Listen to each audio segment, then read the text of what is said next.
Hi, everybody. Welcome to the Valleycast. Yeah. We are here, and this is, we're really just, I don't know, Kevin, we're going to talk about this. We were going to talk about it with Steve on the podcast. Steve can't be with us this week. However, I know for a fact you are and have been playing a certain game. Yeah. I know I have been playing a certain game. I know Joe. I don't know where Joe's at. A little bit. The tiniest little bit. So Tiny you have, bit. though, Okay. clicked onto it. That's good. I will tell you my All right. experience once we jump into it. All right. Well, in the meantime, folks, this episode is brought to you by, Don't feel like watching movies, so I'll watch people guess them instead. I don't know how it goes, I think it starts with your show. What's been your experience, Kevin? How do you like? Well, I just texted you guys last night that I finally made it off of the starter island, like the tutorial island. The Skyland, yes. Skyland, correct. So here's something that you guys might not have known. I never actually played with my hands Breath of the Wild. I had only watched playthroughs of it, or watched people play. Okay. So it did take okay. me some time to actually learn how this game works and what buttons to press and what you can do.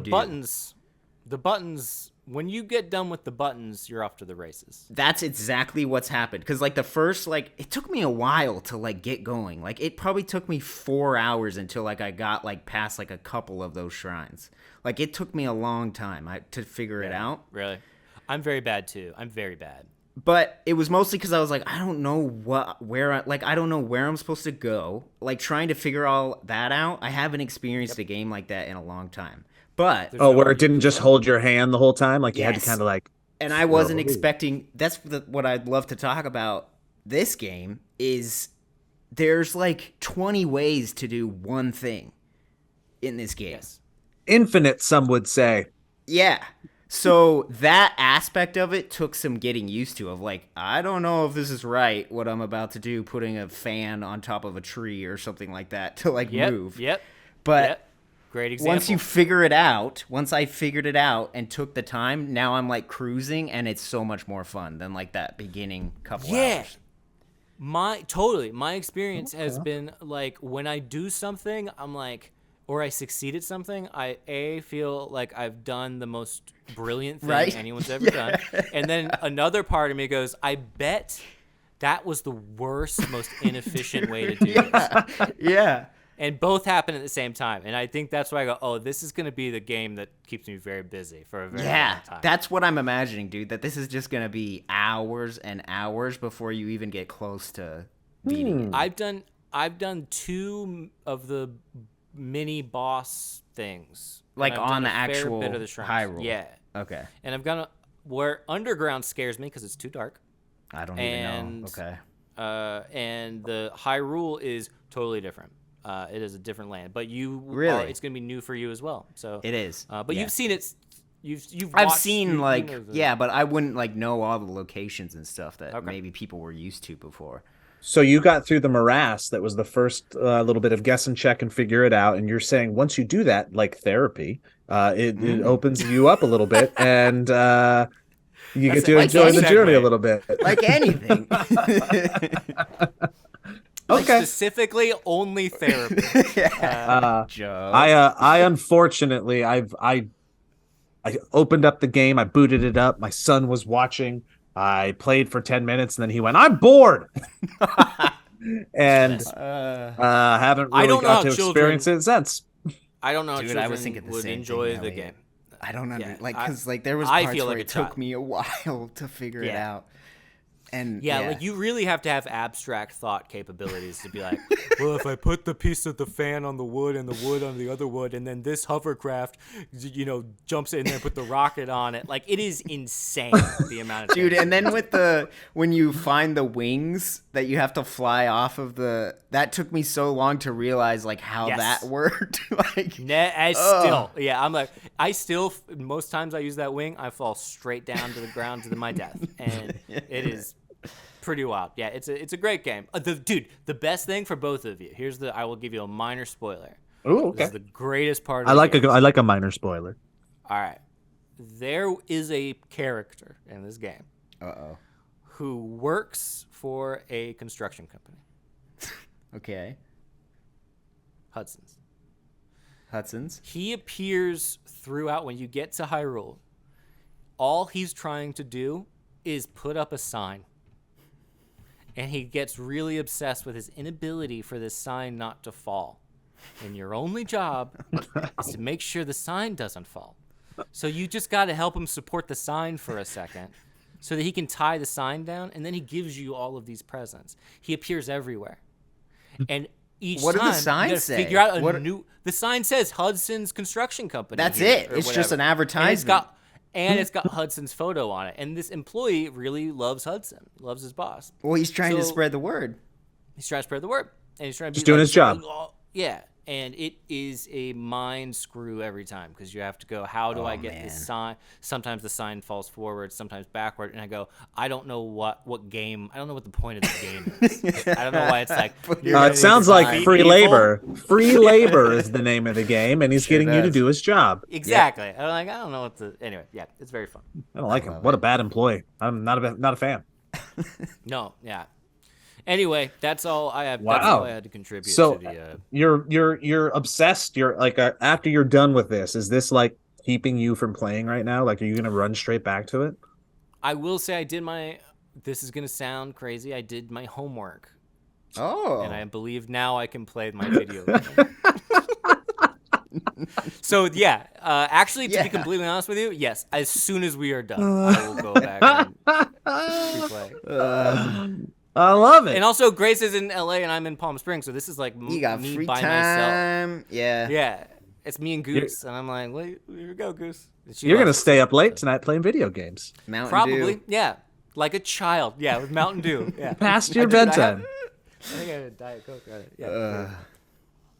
That's great. But you guys, you'll get addicted to it too, Joe. Whenever I think eventually, when I feel like there's that time. I'm in that point in my life right now with the way the work-life balance works. I don't know if you've ever been there, Elliott. Maybe you have, Kevin, but I feel there's a little bit of guilt when I play video games right now. Yeah, I have to limit it. Not a fun way to play.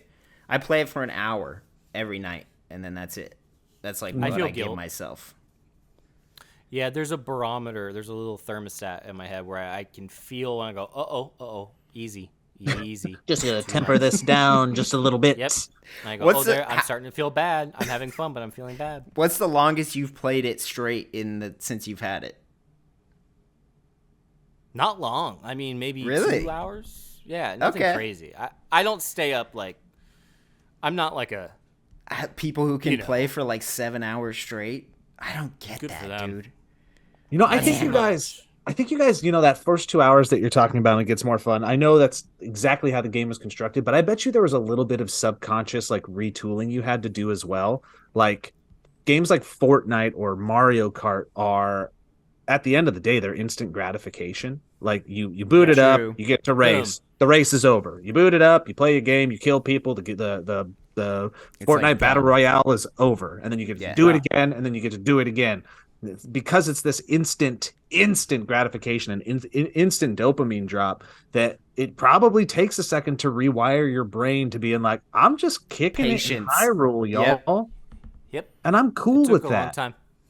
It took a lot for me to go, wait, I don't have to go save her right now. I can go over here. She gonna wait. She's gonna wait. She's gonna wait a long time. I don't even know where she is, and that's okay. She's gonna wait a long time. She's gonna wait a long time because it looks like I gotta help a man hold up a sign. That's right. I did 18 times. I did feel like there was a little bit of like a Eve grabbing the apple type of situation going on while she was looking for knowledge in that cave. Yeah. So we'll just kind of religious. Let her think about it.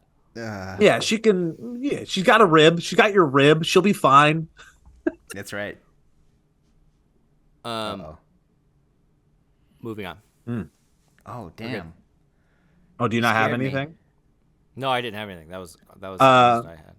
I've been trying to focus on doing like stuff with the kids. Dude, that is an incredible seg. That was perfect. Lately? I ping-ponged that right to Joe, and he said, I've been thinking about stuff with kids. Been thinking about stuff with kids. No, I took Hayden to that, took her out of school, did a daddy-daughter day at Six Flags, went on like 12 roller coasters. That was dope. Nice. So I could still ride roller coasters, which is a great thing. All of them. Yeah, Tatsu's great. All of them. Tatsu's awesome. Ninja sucks. It's a real bad roller coaster. But did you do Green Lantern?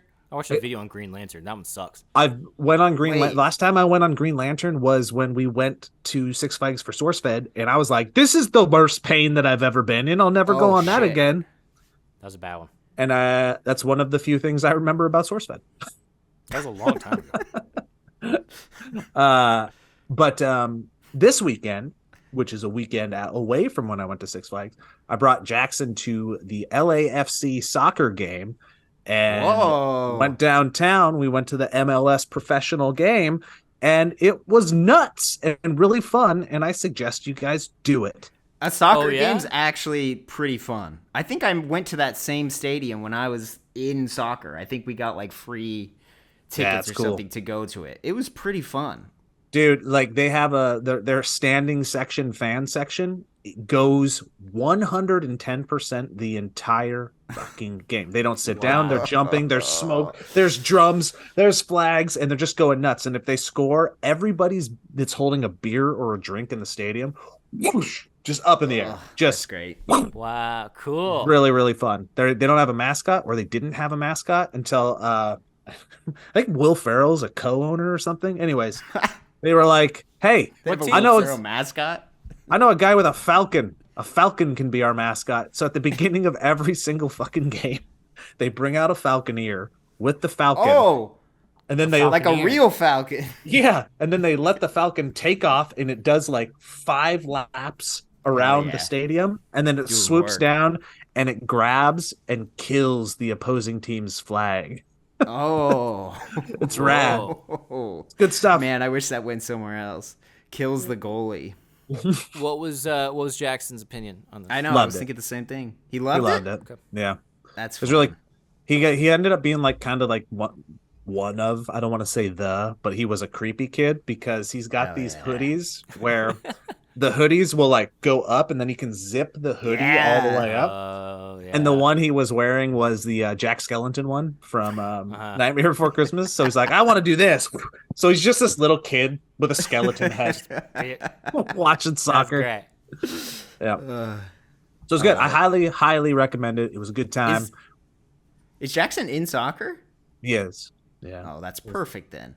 Little soccer place. Trying basketball for the first time this summer. Ugh. I hate basketball. Yeah, I think over that time. Gave me anxiety. Yeah, all of them gave me anxiety. Here, you guys can solve a question for me, or solve a predicament for me. I'm at the point in my life with my kids in rearing them that I've always kind of operated with a, if you don't want to do it, you don't have to do it type of mentality. I'll push gently, like you should try it, yada, yada, yada. But it's come to the point that I feel with both of my kids, and one of them I think it's a little too late, where they both are just resorting to no without thinking or considering or trying anything, to the point where I'm like, well, Jackson, if you say no to music and sports and activities and yada, yada, how are you going to know if you like anything? So now I'm at the point where I feel like I should push a little harder and just put him in something or two things and let him see if he ends up liking it. And my question to you is, did your parents ever do that to you in anything? And did you find that you liked something because it happened? Did you go through the same thing with Hayden? Was it as bad? It wasn't. Or was she more? She was more open to trying things. So you think it's like a personality thing, that he's just. Yeah, but he's also the kid that, like, as soon as I make him go do something, he ends up liking it. Like, so it's just getting him to do it. Yes, he's very much got post-pandemic sit on your butt syndrome. Yeah, I'm there with him. But yeah, then I would say same push. Couch. Yeah, we are. My parents did both. It was or both yes and no. It was they would say you have to do we'd compromise. So I'd be like, I don't want to do a musical instrument. And my mom would be like, you're going to do a year of violin lessons. But after a year, if you don't want to do it anymore, she's like, I'm not going to make you do it. She's like, but you have to do a year. And so I would do it. And then after a year went by, like she thought I'd forgotten and I didn't. And I was like, has it been a year? And she was like, yeah. And I was like, all right, I don't want to do it anymore. And then it turns out I was like really good at violin. And, like, the teacher was like, she was like, he's actually like really, really like he could do violin very well if he put his like, you know. And I was like, and my mom was like, oh, well, she honored her commitment. She was like, I told him he wouldn't have to do it. And so I never played violin again. Okay. But it was like a year thing. It was like I got to still do violin. And now as an adult, I go, oh, I wonder if I could do violin if I tried to now. And it gives me that option, which I think is what makes it a good system. Like I think Jackson could go, oh, as an adult, maybe I did basketball enough that as an adult he could go, oh, I could go and hang out with people. Right. How about I don't? Yeah. Well, and basketball is the one thing that he finally has chosen. So I'm like, yeah, go do it. Go do it. That's but good. they're just like other things. Like he's going into, like, for instance, with my daughter, That's what I'm curious about. Like, what are you expecting him to like be trying? I think it's more about kind of what Elliott's coming into. I think doing music is quite the daunting thought for a lot of kids. Some are like, yeah, I want to try guitar, and they'll just do it. But I think it's few and far between. I do think a lot of kids need to be nudged into the arts a little bit. And I didn't nudge my daughter into like learning an instrument. She did choir for like a year in like 6th grade, but I think I'm going to force my son to do an instrument for a year and see if it sticks. I think that's a good call. I don't remember ever having to be forced into instrument stuff. I played violin, I played saxophone. And I remember just like wanting to do it. Like I was like, yeah, I want to do saxophone. Let's do it. And then it was like me and my friends did saxophone. The only thing that I remember hating that my mom tried put me in was swimming classes. Like being like a swimmer. And I hated I will never swim. But like ever. that was the only thing. Yeah, pretty much. Sucks, man. Swimming when you don't want to be swimming is the worst. Yeah. As a kid. It was the worst. I would contend that swimming when you don't want to swim is probably the worst at any age. It's the worst. Yeah. One of the worst situations you can be in across the board. God, I didn't want to do this today. I really don't want to be swimming. If you're swimming and you don't want to be, you're in a bad situation. It's not good. Yeah. Okay. Delicate nudging. Cool. Yeah, I think I figured that was going to be the answer. But look at that. I didn't know you guys played violin. That's crazy. I wasn't delicately nudged. I was straight up told, like, no, if you don't want to do it, that's fine. Were there things that though you wanted to join, like extracurricular activities? All the theater shit. All the theater shit. Look at me, Kevin. It was obviously theater kid shit. Look at this face. I wasn't going out for wrestling. No. But I am experiencing that problem with the older one to a point where she's like, I'm like, what do you want to do this summer? And she's like, I don't know. I'm like, well, you should do something. Let's find us something, an activity, something you've never tried before. But she's hit that fucking like that life wall now where it's she's like old enough to just be like, nah. I think where she's old enough that insecurity and fear has finally set in. At some point in your growth. Well, that's what I was wondering about Jackson too. Is there hits. Like anxiety there? Yeah. Less that with Jackson. I think it's more just like he thinks he won't get he'll have to do stuff. Yeah. But with Hayden, I think there's some like insecurity and fear, like on a like that a was social always level. Mine. If anything kept me from doing something, it was just the anxiety. That was it. Yep. It wasn't like meeting new people, trying new things. Yeah. Still to this day. I mean, 100%. How old is Hayden? She's 15. She's gonna be a junior. That's insane.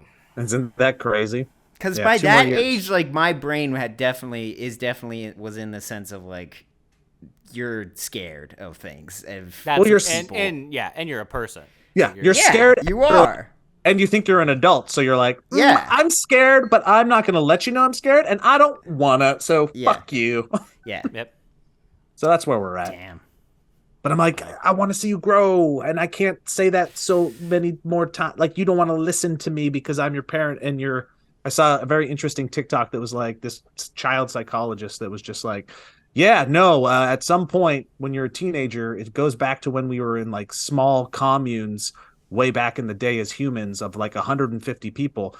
when you turned it to a teenager, your natural instinct was to go, I think everybody here, including my parents, are stupid and I don't want to be around them. I'm going to go over to that commune over there. So it would discourage inbreeding. That's so crazy. Yeah. Wow. So that is hardwired in us. So now our kids, they hit that age and everything the parents say is just dumb. I mean, I remember that time. Noise. Yeah, I remember that time myself. It's definitely a thing. Also, there's some of the things they say are dumb. Oh yeah, dude, the things that come out of this guy. That's like, because I do think when you look back, you're like, oh, I guess that would be around the time also that you go like, oh, I think I disagree with some of what my parents are saying, which is a crazy thought to have. Because before that, you're like, I guess that's true. Everything they say. Wow. Mm-hmm.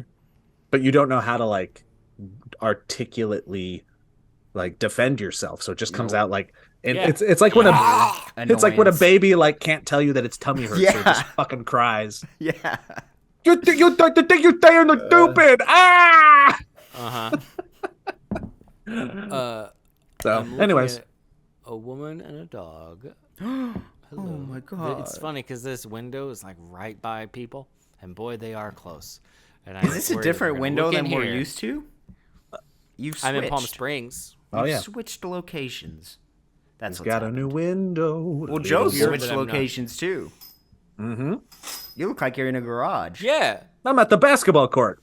Oh, that's cool. It's really far away. He must be in the nosebleeds. Yeah. Kevin, why'd you get sick when you traveled with Mike Falzone and Steve Zaragoza? Dude, it was all Steve's fault. It was Steve's fault. Is it Steve's fault that you got sick, or did you did you let Steve get you sick? You know, I did have the thought when we shared not only a vape pen. There it is. But a the thing that you both put your lips on. Yeah. Mm-hmm. Slobbered all over it. Yeah. And I thought to myself, damn, we're just doing this, aren't we? We're just sharing. And it wasn't just me. It was his girlfriend. It was our other friend that was there, Shannon. So it was a mess. I don't know why it happened. Can you explain why it happened? I don't know why it happened. How was your DB trip? I'm sure you guys talked about it on the other podcast, but was it fun? We haven't yet. We've been off, so we haven't. But yeah, it was a blast. It was like a tiny crowd, and Mike was sad that it didn't get sold out, but it was still a fun time. Portland, had you ever been to Portland? I had Portland before the pandemic, and now I can see that it's not quite the same, and it's kind of sad what it has become. Oh, that's what really? I heard. It's a rumor on the street. I've heard it from apparently it's like a big. It's just it's like the bad parts of downtown LA now. It really is. Yeah. It's like, but then that's surrounded by like adorable, nice neighborhoods, and like the greenery is still amazing. But like once you go into where the shops are and stuff, they still have stuff like boarded up. It's just like, it's nasty. Oh wow! I thought we were speaking with hyperbole on Fox News. No, Fox is correct. No, if you want the truth, that's where you go. That's what I hear. If you want news and you want it fair and balanced, you either go to Fox News or Valleycast. Those are the two options. Those are your only two options. Thank you for being here. Yeah, you either have Fox News, which is conservative, or the Valleycast, which is kind of like a vomited up Reddit sometimes. Yeah. And like regurgitate Reddit. Yeah. I like that. Mixed That's it good. all up. Yeah. All the celebrity news and stuff. Man, that's crazy. That sucks. I hope Portland bounces back because that's a cool city. Me too. Also, everything. It's like LA's not gotten better. It's only gotten worse, and everywhere seems like it's just people are suffering across the board, and it's a very difficult time. Yes, it is. Do you feel? I was talking to my therapist. Hey, Donna. Donna's great. Donna Anderson. I was talking about how. Why does it? We got Joe's logging in. He's got Judge Dredd. He's got plugging in. I look fucking awesome. You do look pretty cool.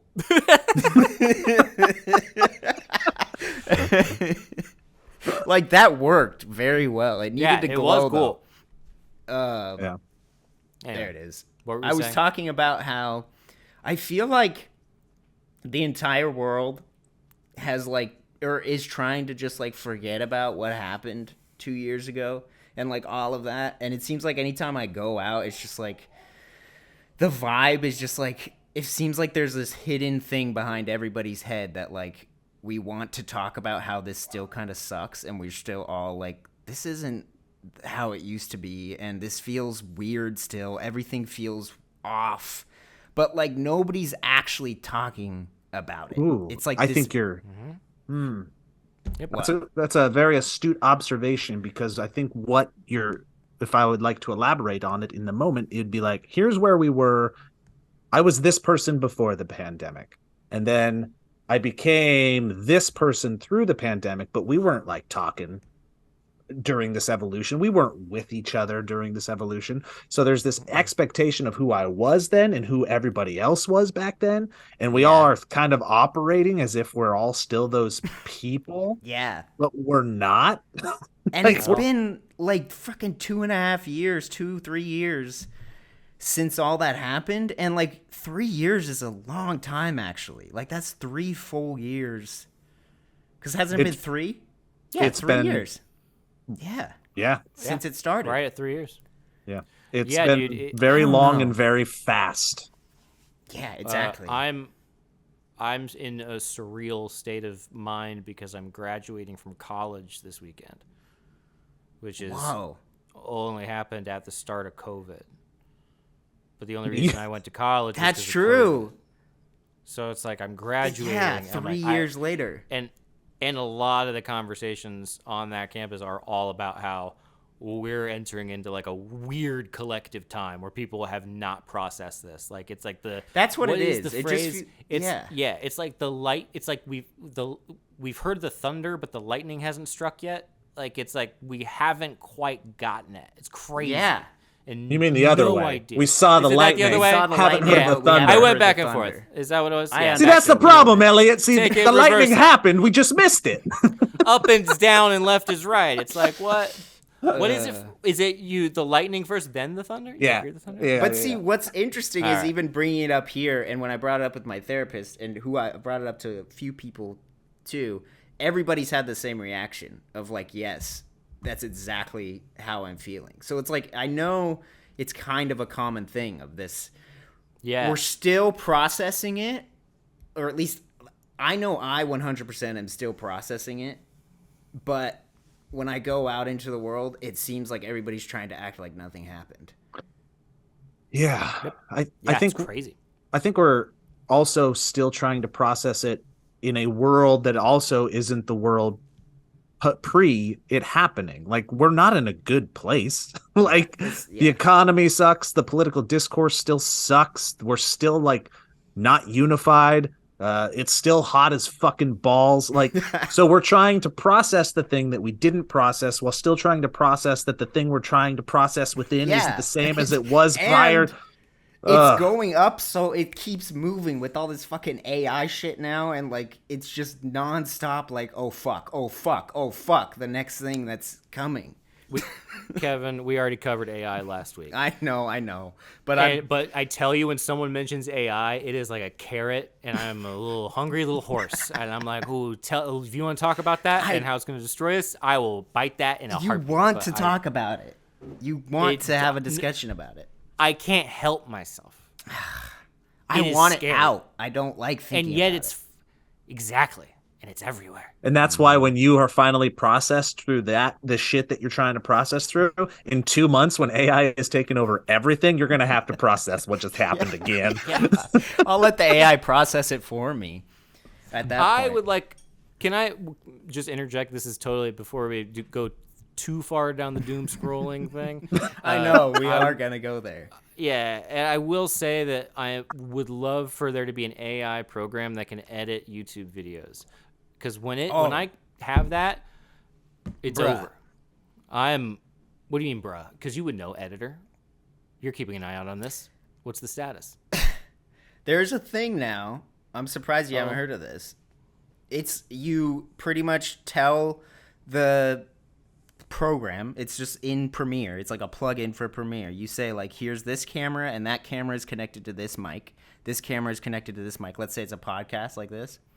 And then you click edit or whatever the button is. I haven't used it myself, but our editor for DB uses it, and it just edits the video for you, and whoever's talking is when it is on their live switcher. Yeah, it's a live switcher, and it just completely edits it for you. Takes out any of the bad thing, like any of the empty space, all that stuff. Still sounds too complicated for me, but it's good to know that it's almost there. It's there. It's coming. Yeah. Okay. Right, And it works very well. And I'll one up you. Janky. It works. I'll one up you. It's not quite that yet, but you can take a YouTube video, and plug it into this AI program, this AI app, and it will take your podcast and it'll shit out as many fucking TikToks as you want. Oh, hell yeah. It'll put the text in. It'll even give you a score of like, this is like a 99 on the interest level as far as like people will watch this shit. So it'll just like do all your short form for you. Oh my God. Again, see, I don't want this. We can't multiple weeks in a row be like, no, sad, the world. I'm not going to do that. I'm just making it more efficient. I think, but everything, I just felt that weight of depression hit me all of a sudden. I think hope is going to be an exercise. All right. Do you think though that, because I agree with you, I hate it. Yeah, me too. But do you think that mindset? What are you doing with that hand, Kevin? Do you think that mindset? AI can't do this cool. Do you think that mindset is only there, or at least it's worse for us because we're a part of this world? Let's say like our jobs didn't have anything to do with this shit. I don't think we would be like, oh, this is awful. This sucks that like there's a program that edits clips from a podcast. We wouldn't give a fuck. Oh, we well, live in a bubble. What I think personally is that it, like, for the most part, I thought this was going to be like the last industry to really get hit. I honestly thought like being a performer, it will be fine. And the fact that it's like really not and a lot of the entertainment is being hit is that we're not realizing how it's probably hitting a lot of the other industries even harder. We just happen to be in like the public like discourse because that's what entertainment is naturally. Yeah. So I think it's hitting a bunch of other people. But I love to talk to somebody who's like very. We need to get a guest on. Let's get a guest on. That's like outside of the. Have you guys seen that stupid fucking meme of a tweet that's been passed around like 1 billion times over the last 2 weeks? Maybe. It's something along the lines of like, well, the future that I didn't want to live in was us doing all the minimal hard labor jobs and AI doing all the poetry and art. Yeah, I think I did see that. Yeah. Oh, fuck. I saw some tweet that was like, yeah, can we get AI to do like some of the hard labor jobs, or do they all have to be screenwriters? Yeah. We can always be in a bowling league, guys. Have you guys used it at all? Yeah, I've used it. I use it frequently for school. Yeah, for school and for work, Joe. I use it for the way I use everything when it comes to work. Is it's just like to have fun with like creative ideas. I did a guess the 90s cartoon show from the AI art, and I would put in like a prompt. So you're using it in that way, like you're actually using it as the content. So I used it as a tool. Oh, you did? I used it as a tool to make the content, but I could also go, give me 7 ideas for a React video, and it does. Yeah. I do it for books and book resources, and like, can you recommend books on this subject and this subject, or can you recommend scholars who've talked about these people and these, and it will go, here's 5 different, 10 different options. Well, that's what people have talked about using it for, is just to like learn something, like just to learn. It's better than new Google. Thing. I'm definitely using it more than Google. Yeah. Damn. All right. It's good stuff. It'll be great. Everything's fine. That's great. It starts with AI and it's over. Birds, planes, near. Yeah. I don't know. I think the only thing to do is to operate with like, you hope a little bit of hope. Like it could be cool. Could solve a bunch of shit. Could be great. It's going to be great for the medical industry once they get a hold of it. And like, really 100% there'll be great things that come from it. Yeah. I think there's always going to be a need for I was listening to Bill Simmons just every once in a while bring on like super smart guests to talk about stuff, and he was talking about the world of AI with one of his super smart guests. And the thing that's in the back of my mind, as far as like all of this stuff that we're doing, entertainment in general, yeah, a lot of jobs are going to probably be upended, lost in some ways, or have to be recreated in other things. But there's always going to be, at the end of the day, I think humans want to see humans win, and that was a point that they made too. It's like you're going to want to watch the thing made by the human and watch the human as opposed to the thing made by the AI at the end of the day. And yeah, human connection is important for that, but I also think it's going to become competitive at some that's point. What I was going to say. It's like ever since the whole YouTube thing and TikTok thing and how everybody has an opportunity to be noticed or seen or anything like that. Now the crowd is so much, it's just covered with so much content and so much noise that like to find that actual genuine human connection thing is like so difficult.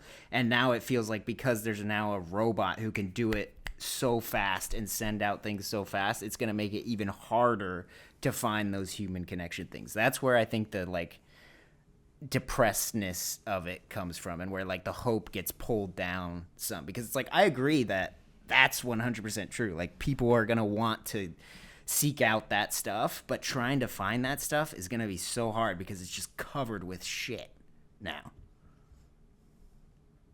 Wow, somebody really doesn't like AI.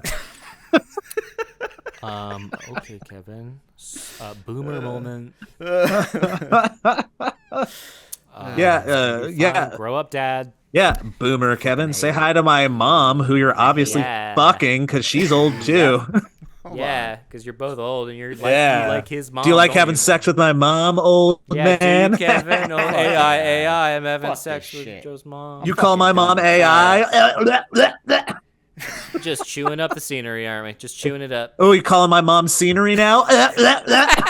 Hold on. I watched a film. Which I one? did too, Elliott. So, come on now. I watched a film called Linoleum on a plane. And it's starring, of all people, I swear to you, Jim Gaffigan. He's a good actor. Actually pretty good. Yeah, it's pretty good. So it's not a comedy. It's a serious film. It's a dramedy / fantasy. Very gentle movie, slow moving, recommended on a plane. Great ending. Cried like a baby. Now, my question to you guys. Have you guys noticed, as you get older, your emotions, your show of emotions become more either frequent or powerful in your later years, especially or not in public? Do you cry in public? Or do you see yourself, do you notice that you do cry? Do you cry in movies? Do you cry in shows? Do you cry at weddings? Do you guys cry? Do you guys, did the audio, is it just me now? Just me on the No. Do you guys cry? We're just enjoying this game. Are you guys familiar? Are you guys familiar with the idea of emotion? I have a sad answer, and it's just like, no, I don't. I don't feel like I cry. I feel like I cry less than I used to. And I wish I could cry more. Like, honestly, I wish I could. Yeah, that's because you're not a beta. You're alphaizing. Oh, Elliott, not a beta. Cuck. Excuse me. Hey! 3 in a row. What was I talking to about 3 in a row, using that Elliott. word, Joe? 3 podcasts in a row. Beta cuck. Yes, cuck. Beta cuck. What the fuck is going on?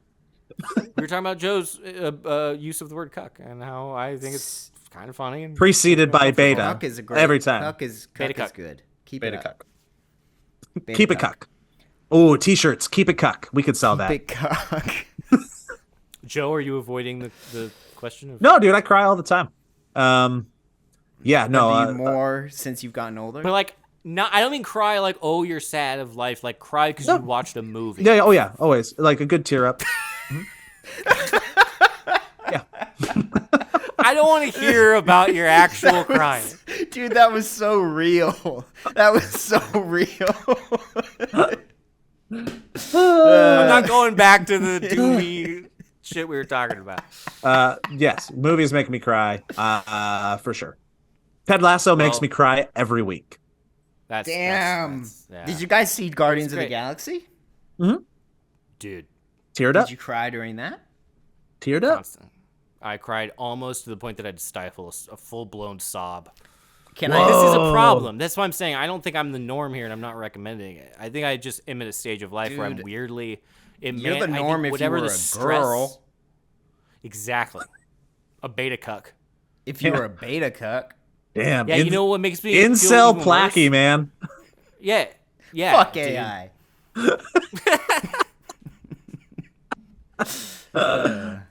Anyway. But yes, I think my ability to cry, or at least be okay with crying, definitely I got more secure with it as I got older. I remember holding it back, like as a kid. I'd like see my dad crying because he was a good crier. I'd be like, "Why you crying?" He'd be like, "Cause I feel I need to cry," and then I would be holding it in, and I'm like, "We don't cry." What a way to model. You know what part I almost cried out at Guardians of the Galaxy? No.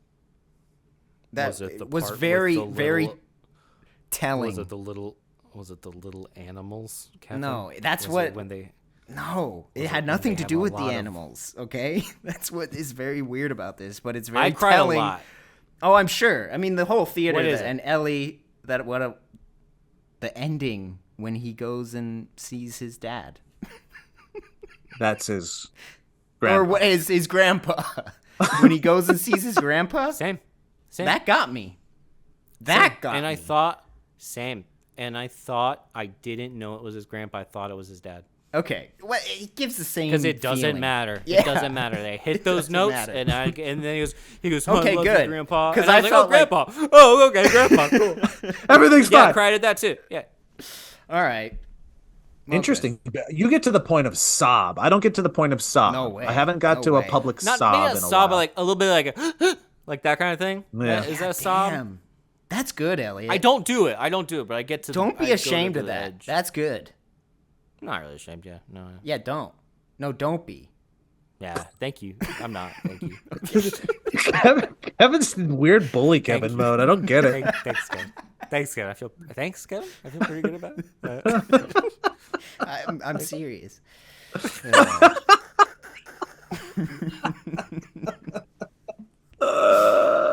I'm not kidding. It's very Man. All right. Wow, hell yeah. Whoa, that was good. Yeah, I think we're good. We're good. Guys, thanks for listening we to the are good. Valleycast. We got no ads We this didn't- week, boy. We didn't mean to get dark in the AI realm again, but, we did. Come on, like I Hey. said, we're in this mode where everybody's priming like, it's people. fine, don't be, it's fine, but it's not. We gotta be sad a little. Come on, let me sound be like sad. Big Mouth. That was like your big. It's fine. That was like a cartoon character All right. coming out. Yeah, it's also fun because we're priming people, and as I said, if you want news, you go to either Fox News or you go to the Valleycast, and That's right. We're giving. There We you go. want people to know that. Yeah, and also it's fun to freak out about stuff. So that's all we're doing. It's fun. It's entertainment. We're Americans, where it's fun to freak out about shit. Freak out. Fun to freak out. That's what we do. And it's okay to freak out. Yeah, do it. Yeah. That's It's it. been a weird episode. Yeah, we kind of went everywhere, but I kind of liked it. I Yeah, liked it was it. good. Yeah. And it's a late. We're doing it at 7 p.m. What the hell? We're all over the place. All right, and that's enough. Bye. Joe, stay